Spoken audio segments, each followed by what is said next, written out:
অভিনেত্রীকে যৌন হেনস্থার অভিযোগে পরিচালক অরিন্দম শীলকে সাসপেন্ড করেছে ডিরেক্টরস গিল্ড।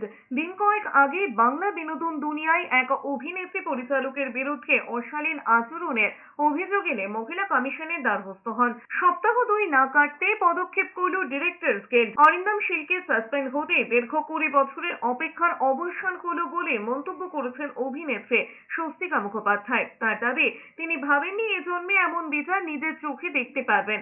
ঈশ্বরকে ধন্যবাদ জানিয়েছেন তার প্রার্থনা শোনার জন্য। গত কয়েক বছরে বিভিন্ন সময় একাধিক অভিনেত্রী অরিন্দমের বিরুদ্ধে হেনস্থার অভিযোগ আনেন, যদিও প্রতিবারই পরিচালক তাদের অভিযোগ মিথ্যে বলেই দাবি করেছেন। তবে এবার ডিরেক্টরস অ্যাসোসিয়েশন অফ ইস্টার্ন ইন্ডিয়ার পক্ষ থেকে অনির্দিষ্টকালের জন্য পরিচালককে সাসপেন্ড করা হচ্ছে।